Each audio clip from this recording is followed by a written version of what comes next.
제가 아주 잘 아는 어떤 한 권사님과 권사님의 남편인 장로님 이야기입니다. 아내는 권사님이고 남편은 장로님이시니까 일평생 교회 생활을 열심히 했고 교회 잘 다녔다는 사실을 짐작하실 수 있을 것입니다. 그런데 어느 날 좀 연로하신 이 권사님이 하나님의 부르심을 받게 되었습니다. 그날은 금요 철야가 있는 날이었습니다. 성도님들과 목사님이 금요 철야 기도회를 하는데 갑자기 전갈이 왔어요. 권사님 돌아가실 것 같다고. 그래서 금요 철야를 하던 목사님하고 다른 성도님 몇 분하고 급히 그 집에 뛰어가게 되었습니다. 그리고 다른 분들은 문 밖에 마루에 앉아서 기도하고 문 안으로 목사님이 들어가셨습니다. 그래서 혼자 누워 계신 권사님에게 목사님이 말씀하셨습니다. 권사님은 예수 믿으니까 이제 천국에 가시는 거죠? 물었습니다. 권사님의 음성이 바깥으로 들려 나왔습니다. 몰라. 나 몰라. 나 죽기 싫어. 무서워. 하고 막 소리를 질렀습니다. 예상치 못한 목소리에 목사님도 놀랬고 성도님들도 너무 큰 충격을 받았습니다. 권사님인데 교회를 평생 다녔는데 예수 믿어서 구원 얻는 도에 이르지 못한 것입니다. 이때 이 말을 듣고 잔뜩 겁을 먹은 장로님이 부르르 무서워서 떨면서 안에 있는 아내에게 큰 소리로 외칩니다. 하나님께 꼭 말씀드려 가거든. 내가 약속드린 대로 저 산 밑에 있는 땅 팔아서 곧 바친다고 꼭 말씀 좀 해드려. 여러분, 장로님인데 구원을 자기의 의로, 자기의 돈으로 살려고 하는 것입니다. 이 두 분의 모습 때문에 그날 목사님이 통곡을 하셨습니다. 그러면서 주님께 이렇게 말했습니다. 주님, 이 놈이 죽일 놈입니다. 제가 잘못 가르쳤습니다. 여러분, 진심으로 여러분들께 권면합니다. 은혜의 복음을 잘 깨달으시기를 바랍니다. 꼭 은혜의 복음을 깨달아서 그 은혜의 복음에 의거해서 구원을 받으시고 그 은혜의 복음 아래에서 꼭 감사하고 기뻐함의 인생을 사십시오. 그리고 마지막에 아무 염려와 걱정 없이 주님 품에 찬송하며 가시는 여러분 되시기를 주의 이름으로 축원합니다. 하나님께서 복음을 아들을 통해서 만드시고 이 복음을 잘 정리하도록 특별히 부름을 받은 한 사람이 있습니다. 누군지 아시지요? 사도 바울입니다. 사도 바울이 예수를 통해서 나타난 복음을 완벽하게 정리해낸 사람입니다. 그래서 사도 바울의 이 복음서를 통해서 기독교가 세계를 정복하며 영적으로 나아갈 수 있는 모든 토대를 놓게 된 것입니다. 그런데 이 사도 바울이 이렇게 얘기했습니다. 내가 달려갈 길과 주 예수께 받은 사명 곧 하나님의 은혜의 복음을 증언하는 일에는 나의 생명조차도 조금도 아끼지 아니하노라. 사도 바울이 자기 생명조차도 조금도 아끼지 아니하고 자기의 인생의 끝까지 달려갈 때까지 사명을 감당하려고 했던 것은 뭐냐면 하나님의 은혜의 복음을 증언하는 일이라고 이렇게 얘기했습니다. 사도 바울은 그냥 얘기하지 아니하고 무슨 복음? 은혜의 복음 증언하는 일이라고 얘기했습니다. 여러분, 하나님이 왜 바울을 통해서 은혜의 복음을 정리하도록 했을까요? 생각해 보셨어요? 그것은 사도 바울이 철저한 율법의 사람이었기 때문에 그렇습니다. 사도 바울은 스스로가 자기를 말하기를, 예전에 나에 대해 자기 자신의 말하기를, 율법의 의로는 내가 완전한 자다라고 얘기했습니다. 흠이 없는 자라고 얘기했어요. 그런데 이 흠이 없는 율법의 사람이 예수를 믿어서 거듭나서 복음을 깨달았을 때 사도 바울이 크게 눈뜬 부분이 있어요. 그것이 뭐냐면 율법과 은혜의 차이를 안 거예요. 율법의 세계와 은혜의 세계를 분명하게 사도 바울이 안 거예요. 그래서 일평생 율법과 은혜를 구분하고 율법에서 은혜로 돌아오라고 부르짖기 시작합니다. 왜 그러냐면 당시 사도 바울이 초대교회를 살펴보니까 너무나 안타까운 거예요. 초대교회 상당수의 성도들이 은혜로 시작했다가 율법으로 마치는 거예요. 이것을 다른 복음이라고 사도 바울은 얘기하면서 그는 그런 모습을 보면서 일생토록 교회 안에 뿌리 내린 율법 신앙을 뿌리 뽑고자 자기 일생토록 영적 투쟁을 합니다.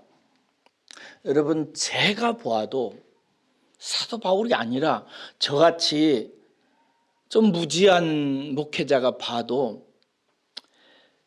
은혜를 온전히 체득한 성도는 많지 않습니다. 성도님들 스스로는 나는 은혜의 뿌리를 내렸다, 나는 은혜를 안다고 다들 생각할 겁니다. 그런데 제가만 보아도 이 사람은 아직 은혜의 깊이에 이르지 못한 모습들이 너무 많이 보여요. 그 대표적인 거 뭐냐? 자기 의가 시퍼렇게 살아있습니다. 이 자기 의는 어디서 나온 열매냐면 율법에서 나온 열매거든요.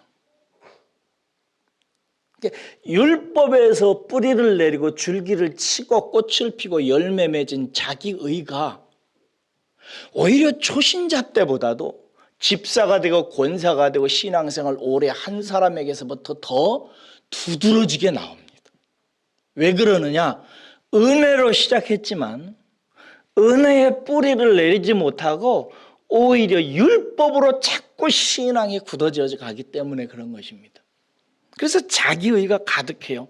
여러분들을 오늘 이 아침에 진심으로 축복합니다. 여러분들은 은혜의 복음으로 구원받았어요. 할렐루야.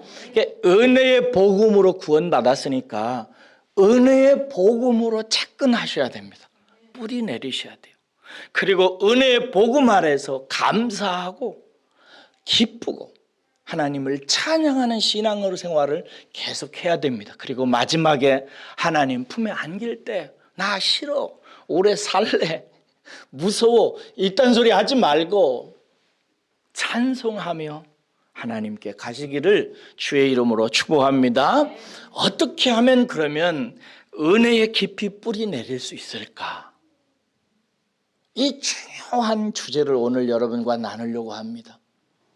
어떻게 하는 것이, 무엇이 우리를 은혜의 뿌리를 착근을 깊이 하게 할 수 있는가, 이걸 좀 나누려고 하는데, 은혜 아래 뿌리를 내리는 가장 중요한 원리 중에 하나는 은혜라고 하는 말의 정의 속에 고스란히 들어있습니다. 은혜의 뜻, 여러분 혹시 은혜의 뜻 아세요? 은혜의 뜻은 이렇습니다. 자격 없는 자에게 베푸시는 하나님의 호의. 따라서 하겠습니다. 자격 없는 자에게 베푸시는 하나님의 호의. 예, 자격 없는 자에게 베푸시는 하나님의 호의라는 뜻을 갖고 있어요. 여기서 우리는 성도가 은혜 아래에서 자라나고 풍성해지는 비결을 첫 번째 발견하게 되는데, 하나님의 은혜는 성도가 신앙생활을 하면 할수록 나는 자격 없는 자라는 진리를 깊이 깨달아가는 과정 속에서 은혜가 됩니다. 신앙생활 하면 할수록 나는 자격 없는 자라는 이 진리를 깊이 깨달아 가는 과정에서 은혜가 되는 거예요. 여러분, 은혜의 복음을 정리하도록 부름을 받은 사람이 누구라고 그랬죠? 사도 바울입니다. 그러면 사도 바울이 이 자격 없다는 말의 뜻을 어떻게 표현했는지, 제가 사도 바울이 이 자격 없는 우리들에 대해서 표현한 가장 적절한 표현을 찾아냈습니다. 에베소서 1장 가보세요. 에베소서 2장입니다.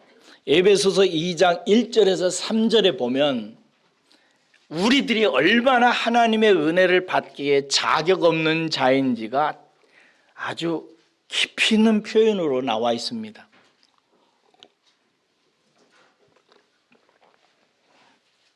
에베소서 2장 1절에서 3절 제가 읽어드릴 테니까 생각하며 보세요.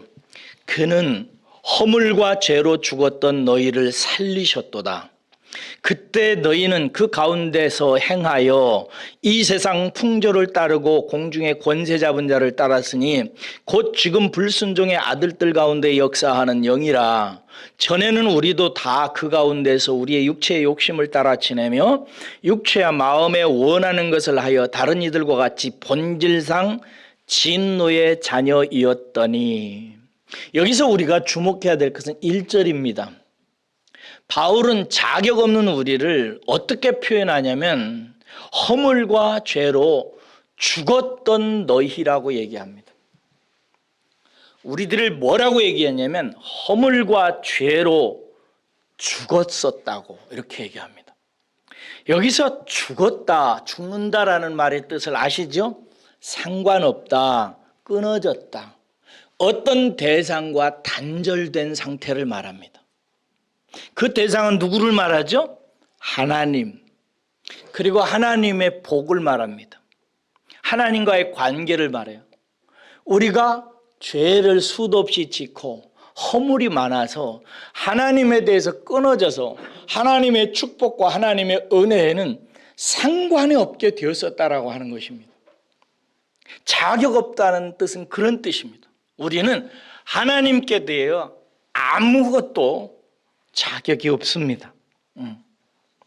오히려 그렇게 끊어진 상태에서 공중 권세 잡은 마귀 사탄을 따라서 자기 욕망, 자기 욕심 채우려고 살았습니다. 그래서 오늘 읽은 말씀의 마지막처럼 본질상 저와 여러분들은 복을 받을 사람이 아니라 하나님의 사랑을 받을 사람이 아닙니다. 저와 여러분들의 모습은 하나님의 보호와 사랑과 은혜의 대상이 아닙니다. 본질상 뭐예요? 진노의 자녀예요. 근데 누구의 자녀입니까? 하나님의 자녀입니까? 아니에요. 마귀 사탄의 자식들이었습니다. 저와 여러분들은 사도 바울의 표현에 의하면 하나님과 상관이 없는 죽은 자로서 하나님의 사랑과 보호하심과 은혜의 대상자가 아니라 오히려 저주의 대상자라고 우리에게 가르쳐주고 있습니다. 그런 우리를 그 다음에 사도 바울이 뭐냐면 살리셨다고, 이렇게 살리셨다는 것은 하나님과의 관계를 다시 회복시켜 놨다. 예수 그리스도의 십자가를 통해서 다시 살렸다. 이것이 은혜다라고 말하면서 그렇게 살려서 하나님 나라의 유업을 잇고 하나님의 복을 받아서 은혜 가운데 살게 했다라고 하는 말씀을 합니다. 그러므로 여러분, 은혜를 깨달은 사람은 반드시 이게 있어야 돼요. 감사가 있어야 됩니다. 하나님을 생각하면 늘 고마워야 돼요. 그리고 자기의 인생을 생각하면 늘 기뻐야 됩니다. 이게 정상입니다.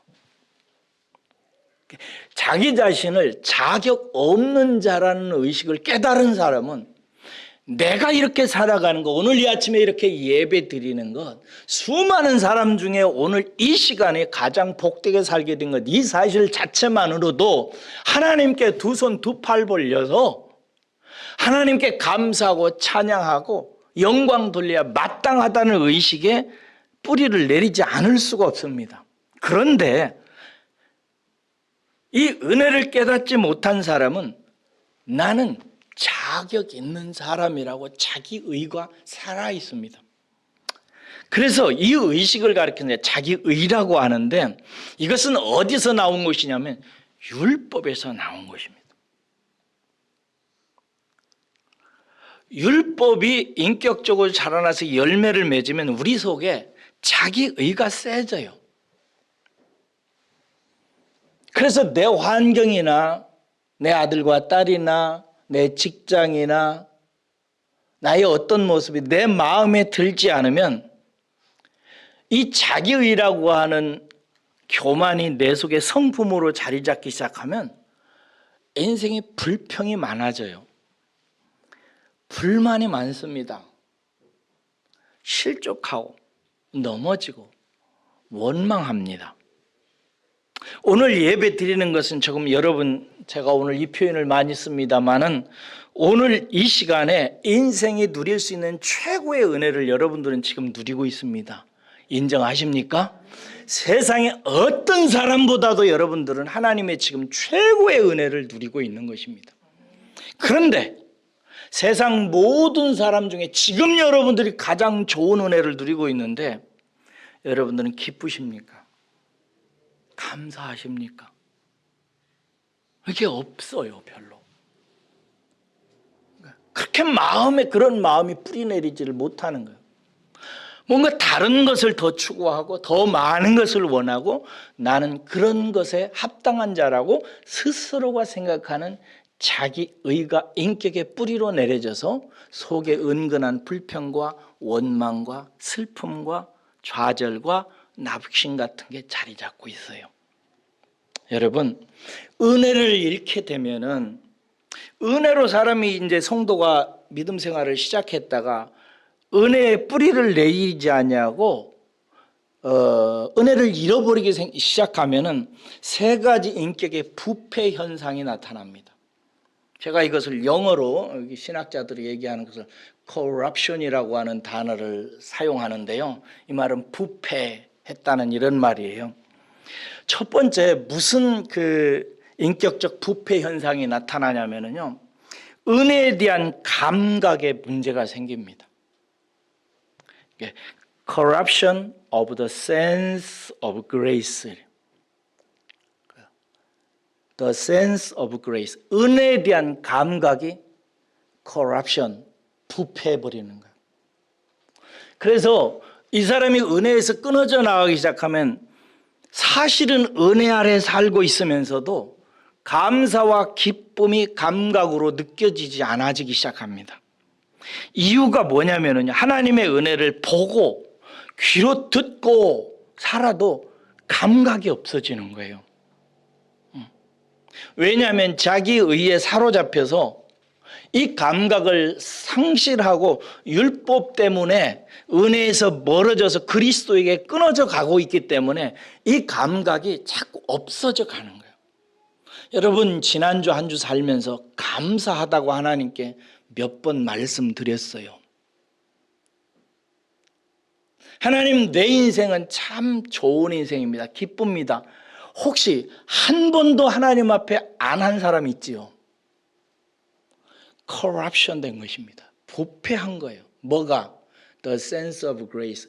은혜를 sensitive하게 감각적으로 느끼는 그 감각이 부패한 거예요. 사라진 거예요.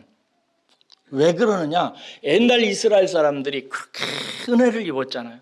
여러분 옛날 이스라엘 사람들을 하나님께서 선택하실 때 조건이 뭐라고 그랬어요? 내가 네 수가 많아서 너희들을 선택한 게 아니다. 너희들이 세계에서 제일 작은 놈들이 부족이기 때문이라 선택했어요. 그들을 선택해서 그들이 노예되었을 때 제일 작은 놈들이 제일 큰 제국의 왕에게 사로잡혀가지고 노예가 됐어요. 절망적인 상태입니다. 하나님께서 그들을 애굽에서 구출해내가지고 젖과 꿀이 흐르는 땅에 넣었어요. 그래서 거기서 하나님의 은혜 가운데 살게 했는데 이들이 하나님의 은혜의 신앙을 놓쳐버립니다. 불만과 불평이 많아져요. 이러니까 하나님께서 이사야를 그들에게 보내가지고 이렇게 말씀하세요. 이사야서 6장 9절에서 10절인데요. 여호와께서 이르시되 가서 이 백성에게 이르기를 너희가 듣기는 들어도 깨닫지 못할 것이요 보기는 보아도 알지 못하리라 하여 이 백성의 마음을 둔하게 하며 그들의 귀가 막히고 그들의 눈이 감기게 하라 이렇게 돼 있어요. 하나님의 무서운 형벌입니다. 감사치 아니하고 하나님의 은혜를 묵상하지 않는 자들에게, 그래서 허구한 날 불평하고 원망하고 시리에 빠져 사는 이스라엘 백성들에게 선지자를 보내가지고 너 저들에게 선포를 해가지고 저들의 귀를 닫게 하고 눈을 멀게 해라. 사도행전 28장 27절에 사도 바울이 그래서 이렇게 얘기합니다. 이 백성들의 마음이, 이 백성의 마음이 우둔하여져서 그 귀로는 둔하게 듣고 그 눈은 감았으니 이렇게 돼요. 눈으로 봐도 귀로 들어도 자기 자식들의 웃음소리가 들리고 따뜻한 집에 누워서 자도 하나님의 은혜라고 생각을 안 하고 그냥 은혜에 대해서는 the sense of grace, 은혜의 감각에 대한 둔감해지기 시작해. 이게 이제 은혜에서 떨어져 가기 시작하는 사람에게서 나타나는 감각적 부패입니다. 두 번째, 은혜에서 떨어져 가기 시작하면 자기 실족의 원인을 몰라요. Corruption of the reason of stumble이라고. 이 stumble이라고 하는 이 단어는 실족, 넘어짐이에요. 근데 뭘 모르냐? The reason of stumble. 넘어지기는 넘어지는데 그가 늘 넘어지고 쓰러지고 실족하고 좌절하고 비틀거리고, 이게 stumble이라고 하는 뜻이에요. 그렇게 하는데 그 reason, 그 이유를, 진짜 이유를 몰라요. 그냥 돈 없어서 그렇다, 남편 때문에 그렇다, 자식 때문에 그렇다, 어떤 사람은 목사님 때문에 그렇다 막 이렇게 얘기를 해요. 이유를 몰라요. 은혜를 잃으면 넘어지고 비틀거리고 힘들게 살아가요. 그런데 진정한 이유를 몰라요. 은혜에서 멀어져 가면. 잠언 4장 19절에 이런 말씀이 있습니다. 악인의 길은 어둠 같아서 걸려 넘어져도 그것이 무엇인지 깨닫지 못하느니라. 어리석은 사람들, 악인들이 걸어가는 길이 늘 넘어지고 쓰러져서 무릎이 다치고 머리가 깨지는데도 왜 넘어지는지를, 그 reason, 진짜 이유를 모르는 거예요. 그래서 호세아에서 하나님께서 호세아를 통해서 말씀하시죠. 내 백성이 지식이 없어 망하는다. 몰라서 망한다는 것입니다. 망해 가면서도 망해가는 이유를 체감하지 못해. 이게 은혜에서 멀어져 가면서 그런 거예요. 그러면서 자꾸 딴 사람을 원망하고 상황과 여건과 조건에 눈이 열리고 귀가 열리고, 진짜 리즌, 이유에 대해서는 눈도 막히고 귀도 막히는 것입니다. 세 번째로 무력해집니다. 선을 행할 능력이 없어요. 이것을 뭐라고 하냐면 영어로 corruption of the ability of good. 선을 행할 능력이 없어요. 힘이 빠져요. 은혜를 잃으면 겉사람, 즉 육신의 생각에 빠지기 시작하고 속사람은 무력해지기 시작합니다. 육신의 사람은 살아서 펄펄 끓어요. 펄펄 끓어요. 그러나 속사람은 무력해져 가기 시작합니다. 그래서 하나님께서 권면하시는 선을 행할 능력이 사라져 가기 시작해요. 손가락 하나 움직이는 게 그렇게 힘들어지기 시작합니다. 왜 그러느냐? 로마서 8장의 사도 바울이 이렇게 얘기하고 있어요. 육신의 생각은, 율법의 생각이 육신의 생각이에요. 은혜에서 멀어지면 육신의 생각만 살아나기 시작해요. 생각은 하나님과 원수가 되나니 하나님의 법에 굴복하지 아니할 뿐만 아니라 할 수도 없습니다. 하나님께서 말씀하신 은혜의 법에 굴복하고 그 안에 들어가지도 않고 그 은혜의 법을 따라서 행할 능력도 없어진다는 것입니다.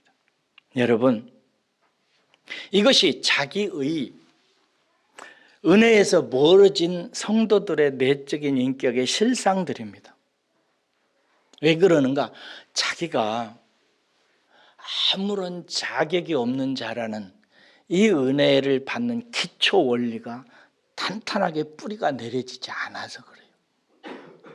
여러분, 저와 여러분들은 자격 없는 자입니다. 인정하시기를 주의 이름으로 축원합니다. 우리는 아무 자격이 없어요. 그냥 죄 장아찌입니다. 원래도 그랬어요. 나만 그러고 목사님은 안 그래요? 아니요. 원래 우리는 티끌에 불과했습니다. 근데 하나님의 모양과 형상으로 빚어졌고 하나님의 은혜로 하나님의 영광을 나타내는 존재로 살아가고 있어요. 우리는 원래 자격이 없습니다. 그러므로 여러분, 겸손해지셔야 됩니다. 낮아지셔야 돼요. 성도와 하나님 사이의 싸움의 실체가 뭔지를 기억하세요. 여러분, 하나님과 성도는 일평생 싸웁니다. 뭐 때문에 싸우느냐? 그 싸움의 실체가 뭐냐? 하나님은 우리를 낮추시려고 하세요. 근데 성도는 끊임없이 높아지려고 해요. 하나님은 너는 낮아져야 된다, 겸손해져라 하고 우리를 깨뜨리시는데, 성도는 하나님 나 높여주세요, 하나님 나 좀 높여달라고요. 그래야 하나님께 영광이 되지요 라고 하나님과 싸워요. 그래서 자격 없는 자임을 끊임없이 알리시려고는 하나님 앞에 나는 자격이 있다고 고집하는 성도가 되어져 갑니다. 하나님께서 예수님을 보내주셔가지고요, 그들의 믿음을 확인하시고 칭찬할 때마다 어떤 사람들을 보고 예수님께서 기뻐하시냐면요, 자기 자신을 낮추는 사람들이었어요. 낮아진 사람들, 겸손한 사람들이었어요. 바리새인과 서기관들은 예수님께서 막 진노를 하십니다. 이 마귀의 새끼들아. 바리새인들이 신앙을 무슨 신앙이라고 그러죠? 율법 신앙이라고 그래요. 바리새인들의 신앙은 어디에서 왔냐면 율법을 지키면서 자기 의가 생겨서 그것으로 남과 비교하고 하나님 앞에서 그것으로 복을 받으려고 하는 거예요. 예수님은 그걸 아주 싫어했어요. 반대로 예수님이 좋아하는 사람들은 낮아진 사람들이었어요. 그런 사람들 보면 예수님께서 그냥 복을 퍼부어 주셨어요. 예를 들어서 마태복음 15장이나 마가복음 7장에 보면은 수로보니게 여인을 예수님께서 만나시잖아요. 이 여인 기억하세요? 딸이 귀신 들린 거예요. 그래가지고 이 수로보니게 여인이 예수님께 와가지고 우리 딸이 귀신 들렸다고 낫게 해달라고 예수님께 구해요. 그러자 예수님께서 뭐라고 하시죠? 예수님이 말씀하십니다. 자녀의 떡을 개들에게 던지는 것이 마땅치 않다. 이렇게. 저는 예수님처럼 심하게 얘기 못해요. 은혜 받으러 오고 기도해달라고 왔는데 너 개야 라고 어떻게 제 입에서 얘기를 하겠어요? 진짜 예수님은 쎄. 그러니까 성도들이 자꾸 떠나지. 주인의 떡을 개들에게 던지지 않는다. 그러자 이 수로보니 여인이 뭐라고 그래요? 주님 옳습니다 이래요. 나 이게 기가 막혀요. 주님 옳습니다, 맞습니다 그래요. 그러면서 말하기를 상 아래에 있는 개들도 주인의 아이들이 먹는 부스러기가 떨어지면 그거 먹습니다 라고 얘기해요. 그러자 예수님이 뭐라고 말하냐면 네가 이 말을 하였으니 돌아가라, 귀신이 네 딸에게서 나갔느니라 이렇게 얘기해요. 네가 이 말을 하였으니, 그 말이 예수님의 마음에 얼마나 흡족했는지 몰라요. 이 딸이 깨어졌구나, 이 딸이 자기는 자격 없다는 나의 말을 인정하는구나, 너는 아무 자격이 없어, 내가 얘기했더니 옳습니다, 나는 자격 없는 자입니다 라고 얘기하는구나, 네가 이 말을 하였으니 돌아가라, 귀신이 네 딸에게서 이미 나갔느니라. 할렐루야. 그래요. 이 구절을 이 이야기를 증거하는 마태와 마가가 이 여자를 이렇게 모두의 얘기 초두에 소개합니다. 그 여자는 첫 번째, 그 여자는 헬라인이요 스로보닉의 족속이었더라 이렇게 얘기했습니다. 예수님 당시만 해도 여자는 사람 숫자에도 안 들었죠.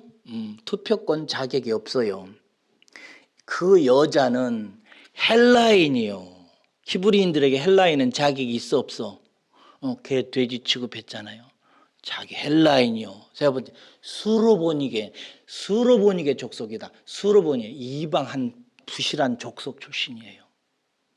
한마디로 말해서 마가와 마태는 이 기사를 시작하면서 아무런 자격이 없는 여자가 자기 딸 귀신 들렸다고 하나님의 아들 메시아 앞으로 나왔다. 그런데 예수님께서 그에게 말하기를 너 아무 자격 없어 라고 말했다. 그러자 그 여인이 말하기를 맞습니다. 나는 아무 자격이 없습니다. 그러나 주인의 상에서 떨어지는 부스러기를 개들이 먹지 않습니까? 제게 부스러기라도 떨어뜨리면 제가 먹겠습니다. 예수님은 이런 사람을 보시기를 원하시고 이 사람에게 하나님의 은혜가 들어가요. 하나님의 은혜의 물은 낮은 곳으로 흘러내려갑니다. 어디에 물이 많이 고이느냐? 낮은 곳입니다. 하나님의 은혜의 물은 누구의 마음 신비 속에 깊이 고여 들어가느냐? 낮아진 마음, 깨어진 마음, 그 속에 고이는 것입니다.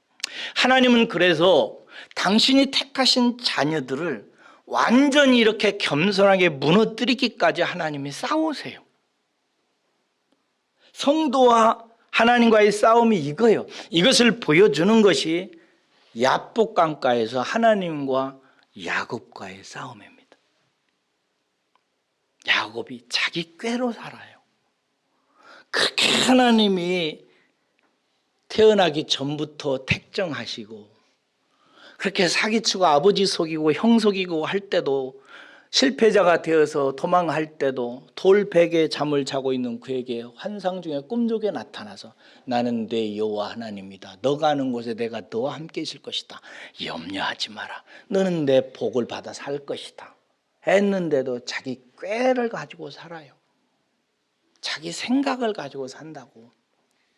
마지막에는 이제 하나님이 고향으로 돌아가라니까 그 야곱이 돌아가는데 에서 형을 만나야 되잖아요. 그지요? 에서 형 만나면 죽어요. 그게 야곱이 어떻게 해요? 자기 식구들을 때로 나눕니다. 한 때, 두 때, 세 때 나누어가지고 보낼 때마다 야곱 에서 형 만나면 주라고 선물을 그냥 잔뜩 보냅니다. 그러면 나중에 에서 형이 마음이 풀어져 가지고 나 살려두겠지라고 생각합니다. 그렇게 보내놓고도 야곱 자신은 정작 야복강을 건너지 못하고 자기 식구들만 다 먼저 건너가라고 그러고 자기만 혼자 남아서 밤중에 떨고 있습니다. 그 꼬락서니를 하나님이 보시다가 견디지 못해서 내려와서 야곱과 씨름을 합니다. 오늘 또 하나님은 우리가 내 생각과 자기의에 취해서 하나님 앞에 불평불만하며 살아갈 때 하나님은 우리에게 오셔서 씨름을 하십니다. 씨름을 하다가 결국 야곱이 어떻게 되죠? 허벅지 관절이 어긋나 버립니다. 옛날 개혁판 성경에는 환도뼈라고 된 허벅지 관절을 말합니다. 허벅지 관절이 어긋나 버려요. 그러자 야곱이 하나님을 붙들고 그제서야 하나님이신 줄 알고 붙들고 하나님께 사정해요. 여러분, 허벅지는 히브리인들에게 뭘 의미하면 힘의 상징입니다. 힘의 원천이에요. 그렇게 뜻을 갖고 있어요.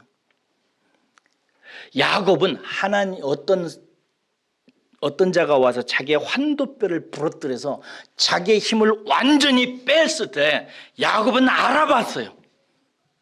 하나님이시구나.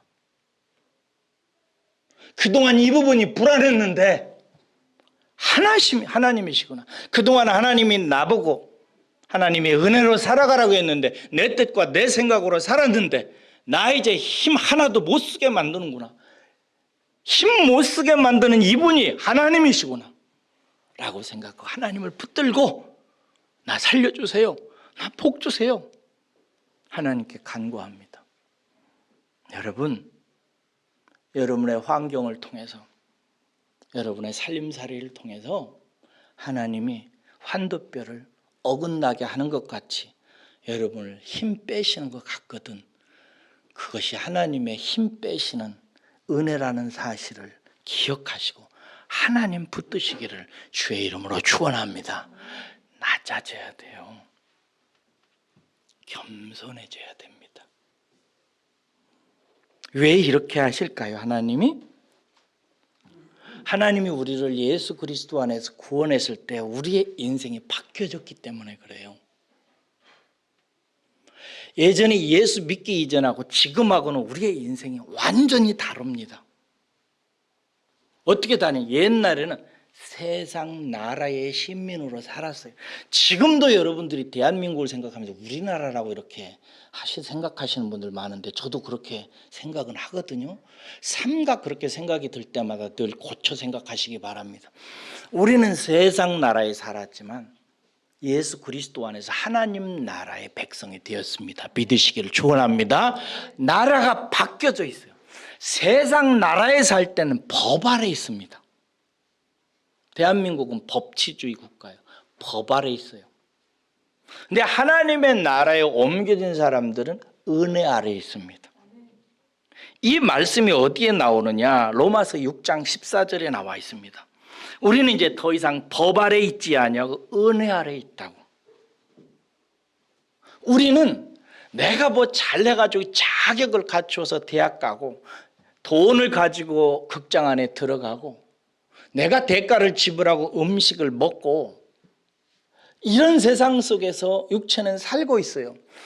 당연히 그런 의식이 사로잡고 내가 돈이 있으면 나는 괜찮은 사람이야.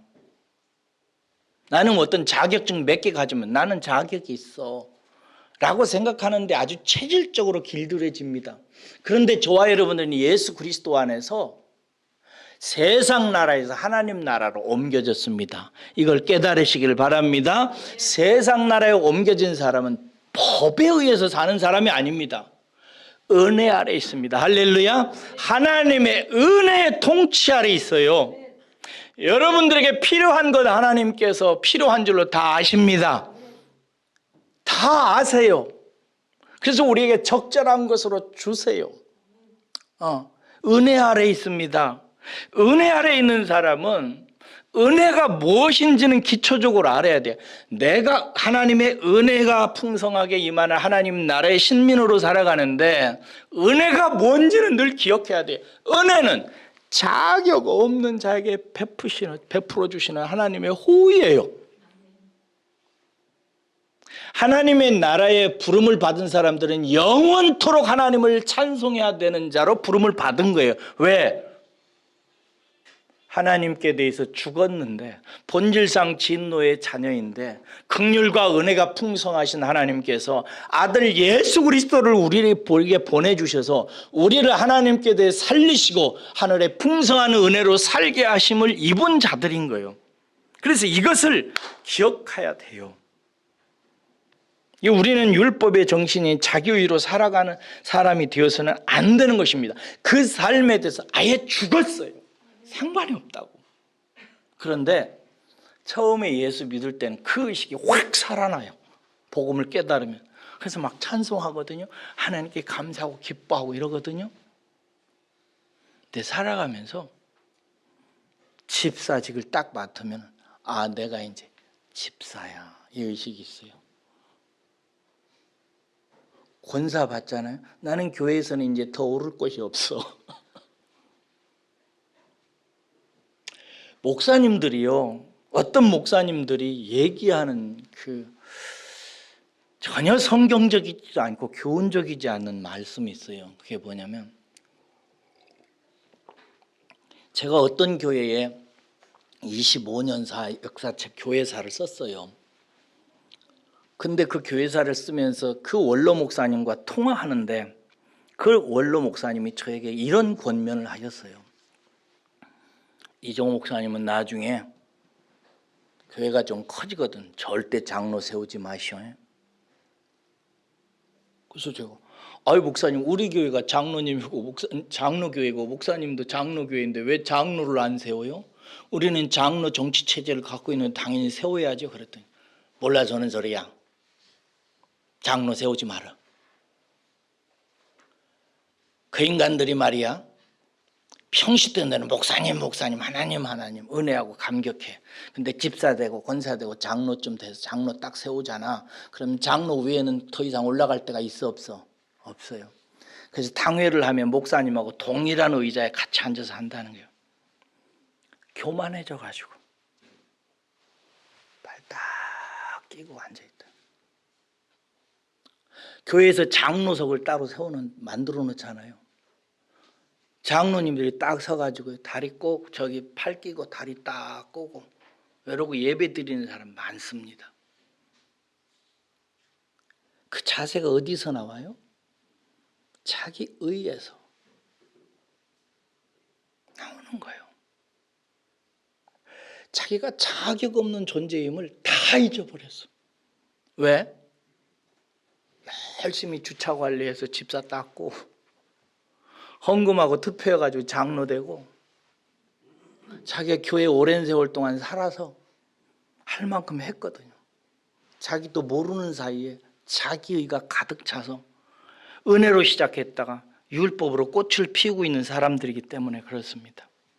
그래서 여러분 겸손해지셔야 돼요. 저는 여러분들이 우리 교인들은 다 겸손해서 좋습니다. 약간 칭찬이 많이 붙어있는 거 느끼시죠? 여러분들은 신앙이 깊어지고 믿음의 세월이 많아질수록 자꾸 깨어지시기를 주의 이름으로 축복합니다. 낮아지세요. 겸손해지세요. 그리고 늘 무릎을 꿇고 심령의 무릎을 꿇고 하나님 앞에 엎드려서 은혜를 구하는 자세를 잃지 마세요. 우리가 받은 은혜는 자격 없는 자에게 베푸시는 은혜입니다. 두 번째로 은혜의 정의 속에는요 하나님의 놀라운 의지가 들어있어요. will, 의지. 은혜의 정의가 뭐라고 그랬어요? 자격 없는 자에게 베푸시는 하나님의 뭐라고요? 호의. 호자는 좋을 호자고 의는 영어로 말하면 will, 의지를 말합니다. 하나님은 기쁘신 뜻을 갖고 있었단 말이에요. 호의가 기쁘신 뜻. 하나님은 우리를 향한 정말 기쁜 뜻을 갖고 있어요. 반드시 이렇게 만들고자 하고야 말고자 하는 기쁜 뜻을 갖고 있었다고요. 그 뜻이 뭐냐면 내가 반드시 내 백성을 은혜로 구원하고 은혜를 알게 해서 은혜로 열매 맺는 인생을 만들고야 말겠다고 하는 호의 기쁘신 뜻을 갖고 있었어요. 나는 내 백성을 은혜로 구원하겠다. 그리고 내 사랑을 먹여서 감사하고 기뻐하며 자라게 만들겠다. 그래서 마침내 영원토록 은혜 아래 살게 하는 내 나라의 백성들로 만들겠다라고 하는 기쁘고 선한 뜻을 갖고 있었어요. 이 의지가 얼마나 강했는지 은혜로 구원하고 은혜로 자라고 은혜로 열매 맺게 하기 위해서 아들을 십자가에 내어주셨어요. 예수님은 그래서 우리를 위해서 죽으셨어요. 우리는 십자가 앞에서 내가 아무 의의가 없다는 사실을 고백합니다. 그래서 제가 은혜를 받기를 원하신 분들은 십자가 앞으로 나가라는 거예요. 왜? 거기 나가면 내가 깨지니까. 다 깨지거든요. 사도행전 5장에서 사도 바울이 복음을 깨닫고 유대인들에게 이렇게 얘기합니다. 너희가 나무에 달아 죽인 예수. 너희가 나무에 매달아서 그 죽인 예수. 너희가 예수를 죽였다. 너희들은 그런 사람이라는 사실을 깨달아야 된다. 그래야 은혜에 합당한 사람이 된다. 오늘날 우리들에게도 마찬가지면 예수 죽인 것을 나는 매일 기억한다. 사도 바울이 그렇게 얘기하잖아. 내가 예수 죽인 것을 기억한다. 누가 예수 죽였어요? 로마인들이? 유대인들이? 아니요. 나 때문에 죽었어요. 믿습니까? 내가 죽인 거요. 예수 죽인 것 기억해야 돼요. 이렇게 자신을 낮추고 나오는 자가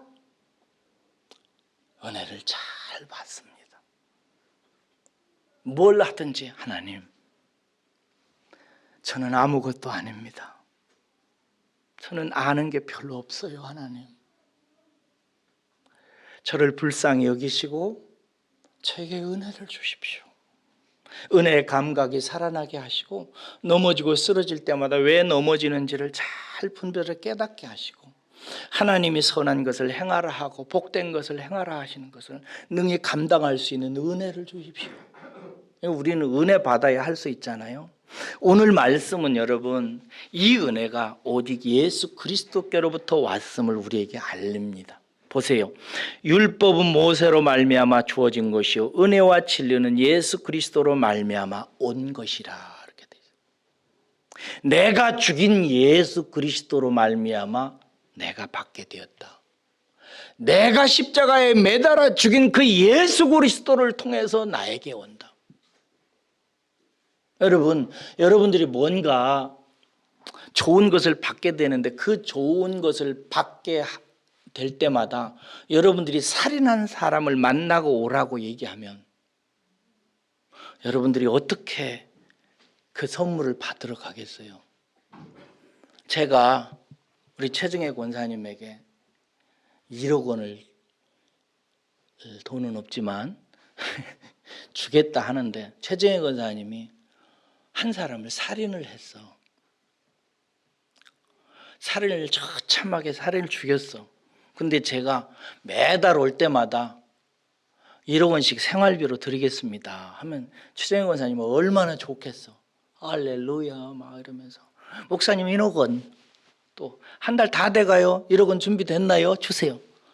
맨날 나중에는 아주 1억 원 받는 게 자기 자신의 아주 친분인 줄 알고 당연히 받는 것으로 와요.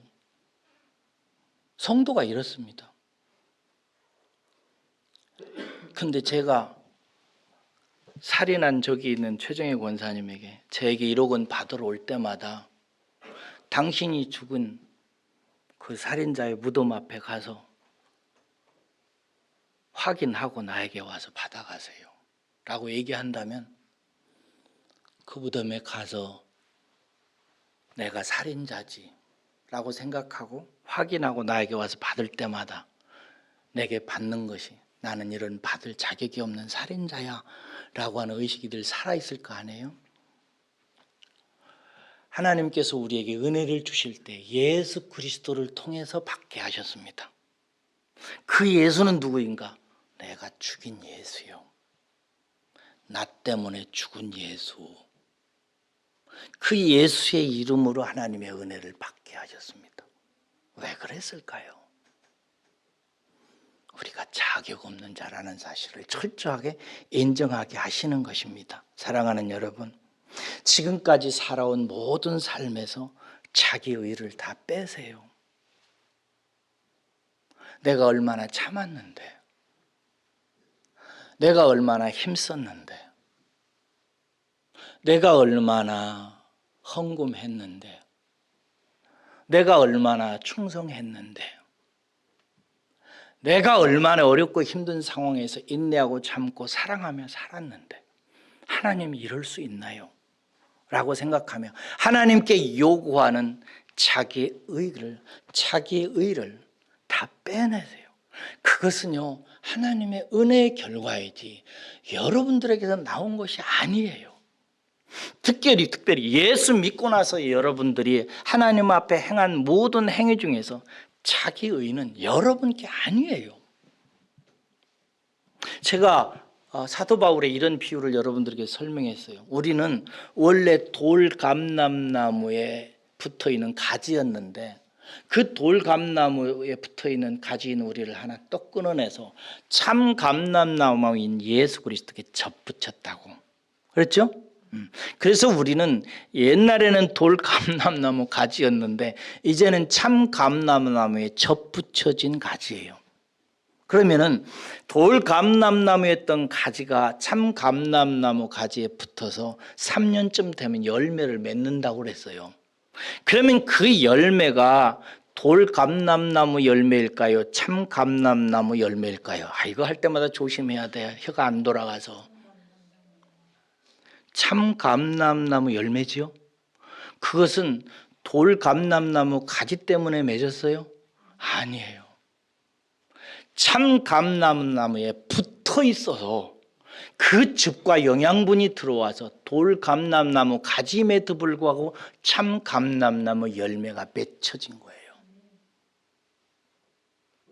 그것은 내 것이 아니라 예수 그리스도로 말미암아 만들어진 거라고. 이것을 깨달은 사람이 바울이에요. 바울은 이렇게 얘기합니다. 자기가 40에 50에 하나 감한 매를 몇 번 맞고 바다의 위험과 살인의 위험과 광야의 위험과 이런 위험 엄청나게 많이 당하면서 복음 전한 얘기를 쭉 합니다. 그리고 나서 이렇게 얘기해요. 그러나 내가 나 된 것은 하나님의 은혜로 된 것이니 내게 주신 그의 은혜가 헛되지 아니하여 내가 모든 사도보다 더 많이 수고하였으나, 자기가 더 많이 수고했대요. 수고 많이 하였으나 내가 한 것이 아니요 오직 나와 함께 하신 하나님의 은혜로라. 이렇게. 내가 한 게 맞아요. 그런데 그것은 참 감람나무이신 예수 그리스도 하나님으로 말미암아 내게 열매 맺게 되어진 하나님의 은혜의 결과라고 얘기해요. 그 놀라운 일을 하신 분이 죽음의 위기를 넘고 매도 수없이 맞고 돈이 없어서 고생하고 원수들에게 쫓겨서 도망 다니고 그러면서 예수 그리스도의 복음을 전하기 위해서 하나님께 받은 사명, 하나님의 은혜의 복음을 전하려 하면은 자기의 목숨까지도 조금도 귀하게 여기지 아니하고 온 인생을 다 바친 그분이 얘기하기를, 나는 많은 수고를 했지만 이것은 내가 한 게 아니고 나와 함께 하신 하나님의 은혜다라고 얘기하는 거예요. 자기의가 다 빠져 있어요. 나중에 천국에 간 사람들은 다 그렇게 하나님 때문이라고, 부모님 때문이라고, 자식 때문이라고, 여러분 때문이라고 자기의 모든 아름다운 열매를 다 다른 사람과 하나님께, 여호와께 영광 돌리는 사람들로 모여서 그런 사람끼리 어울려 사는 세상이에요. 그런 세상으로 우리는 부름을 받았어요. 그래서 우리는 법 아래 있지 아니하고 은혜 아래 있습니다. 그래서 하나님이 우리에게 요구하시는 의는 오직 뭐예요? 은혜요. 오직 은혜를 주시고 그 오직 주시는 은혜는 오직 예수로 말미암는 것입니다. 내가 죽인 예수, 나 때문에 죽은 예수. 겸손해지십시다. 낮아지십시다. 깨어져도 괜찮습니다. 기도하겠습니다.